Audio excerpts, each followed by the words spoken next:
Bonjour les amis, bienvenue dans le Café Tarot de ce lundi, j'espère que vous allez bien. Alors il est publié un tout petit peu plus tard que d'habitude parce que j'ai d'immenses problèmes de connexion. Et donc voilà, ça prend du temps, donc je vais la faire assez courte aujourd'hui afin que vous l'ayez en ligne le plus vite possible parce que la guidance sentimentale d'hier, ça a pris des heures et des heures, alors que c'était une guidance de à environ 35 minutes que je vous invite à aller découvrir bien sûr si vous n'avez pas encore eu l'occasion de la voir. En tout cas, un tout grand merci de recommencer cette nouvelle semaine avec moi sur la chaîne. On va voir quels sont les messages avec le tarot, le petit Lenormand, et puis un message de sagesse avec l'oracle de la découverte intérieure que vous voyez ici. Installez-vous les amis, c'est parti, on y va. On va un petit peu voir ce que ça nous dit pour commencer cette semaine.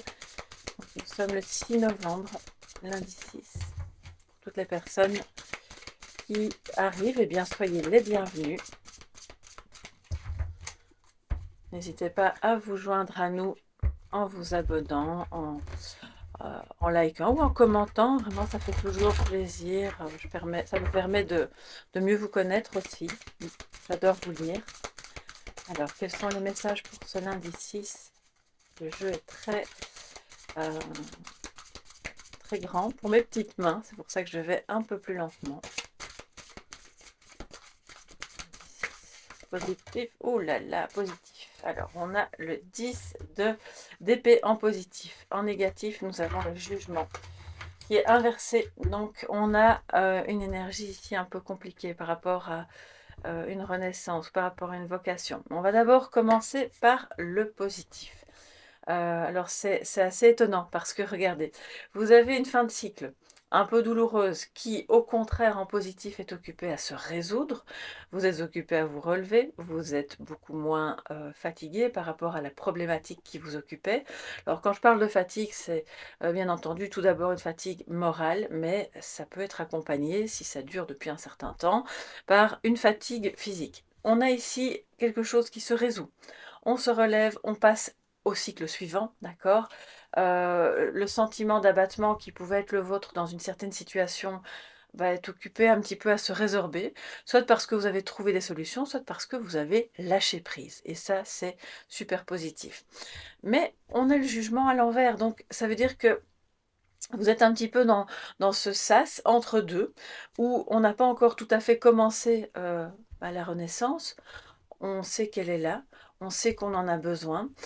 Peut-être que certains et certaines d'entre vous savent qu'il y a un autre travail pour vous, heu, qui serait plus aligné, qui serait vraiment comme une vocation, mais soit vous ne le voyez pas, vous le refusez, votre mental refuse parce que, OK, c'est très bien, c'est très beau, mais on va pas vivre d'amour et d'eau fraîche. J'entends quelqu'un qui dit ça. On va pas vivre d'amour et d'eau fraîche. Bon, c'est comme si on renonçait à un rêve ici. Alors si c'est pas vous, oh ben, une fois de plus, c'est une personne proche de vous qui effectivement, ce qui lui arrive a un impact sur vous, d'accord? Et c'est quelqu'un qui a du mal à redémarrer.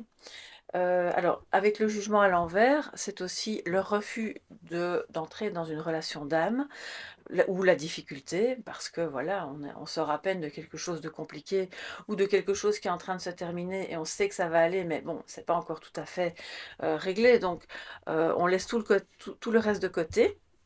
Et puis pour d'autres, c'est attention au jugement négatif, au jugement à l'emporte-pièce, à des considérations qui sont pas les bonnes, soit les vôtres, soit celles d'autres personnes qui vous jugent.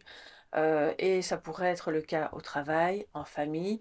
Donc aujourd'hui, votre défi, c'est d'une part de ne pas entrer vous-même dans ce type de considération, dans ces jugements, parce que parfois, par comportement défensif, on veut se protéger, puis on se met soi-même à commencer à juger l'autre. En fait, on vous dit, n'entre pas là-dedans, c'est une perte de temps. Les personnes qui jugent négativement sont elles-mêmes, alors je vais vous la mettre à l'endroit, sont elles-mêmes face à un miroir. On a quelqu'un en face qui est peut-être pas très content, mais en réalité, voilà, il est occupé à faire des reproches à qui? À lui-même pour ses manquements ou réellement à vous? Donc c'est la question à se poser et de ne pas entrer vraiment heu, dans ce cycle-là qui vous fait perdre du temps, une fois de plus, par rapport à quelque chose qui demande à naître ou à renaître et qui sera évidemment beaucoup plus aligné à vous, à votre énergie, à vos valeurs. Alors, je vais prendre le petit Béline pour avoir 2 cartes d'énergie supplémentaires pour cette journée.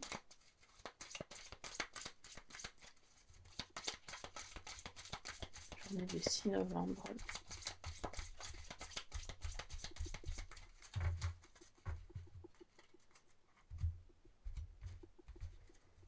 Alors, la table, les présents. D'accord, donc il y a de belles choses en perspective. Vous savez quoi, je vais en prendre une troisième, comme je fais souvent avec le Lenormand. Et l'élévation, donc vous voyez, on s'élève, c'est là, on se relève, on s'élève. Une épreuve qui a duré un certain temps, je pense, parce que quand ça me parle d'une fin de cycle, ça peut vouloir dire que ça dure déjà depuis un moment. On va l'exprimer en termes de 10. Alors pour moi, c'est quand même plus que 10 jours. Je pense que c'est 10 semaines, 10 mois. Ça peut être 10 ans pour certains. D'une longue période, voilà, de transition qui s'achève et vous vous relevez. Alors regardez, il y a des invitations. C'est vous qui allez inviter, c'est quelqu'un d'autre qui vous invite. Vous recevez une invitation qui va vraiment vous faire très très plaisir et qui va contribuer à justement vous élever au-dessus de ce qui pourrait être encore compliqué. On l'avait donc à l'envers, ce qui veut dire que on passe au-dessus des jugements de non mais on n'est pas fait pour se voir, on n'est pas fait pour s'entendre, on n'est pas dans cette phase-là, c'est pas bon. En fait, voilà, on laisse tout ça de côté et on accepte. Alors, si vous recevez une invitation, vous êtes vraiment invité à l'accepter parce que ça va vous faire plaisir, ça va vous faire du bien, ça va vous permettre de prendre conscience avec l'élévation de certaines choses qui, en apparence, étaient d'une certaine manière, mais qui, en réalité, sont tout à fait autres. Et alors, cette invitation peut avoir lieu aujourd'hui, mais elle peut aussi être faite aujourd'hui pour un autre jour, plus tardif, dans la semaine ou dans le mois. Toujours est-il qu'il y a quelque chose de vraiment positif qui se passe, de bon, d'agréable, de chaleureux. C'est une occasion de se faire le cadeau de passer du temps ensemble et de ne pas donner raison au jugement négatif. On s'élève au-dessus de ça. Vous valez mieux que ça, l'autre aussi en face, et donc ensemble, vous passez ce cap. C'est vraiment, je pense, une très très belle occasion de, de faire un beau pied de nez à toutes les personnes qui n'y croyaient pas ici. Ouais. Ça peut être par rapport à un projet, parce que ça peut être un rendez-vous d'affaires, entre guillemets, une réunion de travail, une réunion de ou, futurs collaborateurs, et vous, voilà, ensemble, vous trouvez un moyen, en fait, de soit vous relever d'une mission qui n'a pas fonctionné, soit d'entamer un nouveau projet qui est très beau et qui est très bon aussi pour vous. Alors, pour moi, c'est clairement quelqu'un qui veut vous inviter, qui va vous en parler. Donc, même si le démarrage ou le redémarrage est compliqué entre vous, je pense vraiment que ce serait une bonne chose d'accepter de voir ou de revoir cette personne, parce que ça va vous permettre de remettre la carte du jugement à l'endroit et de vous faire un autre avis, parce que les choses ont changé, que cette personne elle-même peut-être s'est relevée ou est occupée à se relever de quelque chose qui était négatif et qui l'empêchait d'être pleinement elle-même ou pleinement avec vous ou pleinement présente dans ce projet. Okay. Alors, un message de sagesse avec les cartes de la voix intérieure, de la découverte intérieure, pardon. Et nous avons la fierté. Ah d'accord, donc attention, c'est en message de sagesse. On vous invite à ne pas laisser votre fierté ou la fierté de l'autre, bien sûr, entraver la bonne marche des événements, puisqu'on est occupé à se relever, on est occupé à retrouver de l'énergie. Aujourd'hui, vous serez, entre guillemets, moralement moins fatigué pour pouvoir aborder justement une nouvelle étape qui est super belle. Donc si la fierté entrave, c'est-à-dire l'orgueil, les reproches, le «Non mais ça c'est pas pour moi, moi je ne fais pas comme ça». Si on reste fermé, bah, la carte du jugement elle reste là et alors la renaissance, c'est pour personne. On reste bloqué, dans la même étape que précédemment et on ne peut pas avancer. Or on voit que vous y arrivez.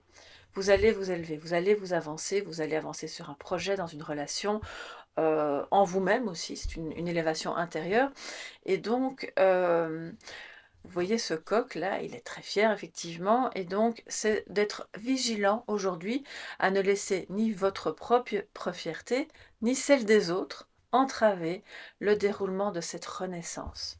D'accord? Et la fierté, évidemment, va de pair avec les jugements négatifs, les jugements à la hâte, avec tout ce qui nourrit des illusions aussi, d'accord? Donc c'est l'ego, voilà. En gros, c'est ça, et d'être vigilant à le laisser à sa juste place. Voilà pour cette journée. Je ne vais pas la faire plus longue. On a les messages un petit peu en condensé afin que vous l'ayez le plus vite possible. Je vous embrasse bien fort. Je vais m'arranger pour que toutes les vidéos puissent être mises en ligne d'un autre endroit afin de pouvoir le faire plus rapidement et de ne pas devoir tout compresser. Je vous embrasse, à demain et portez-vous bien. Beau début de semaine à tous. Bye bye.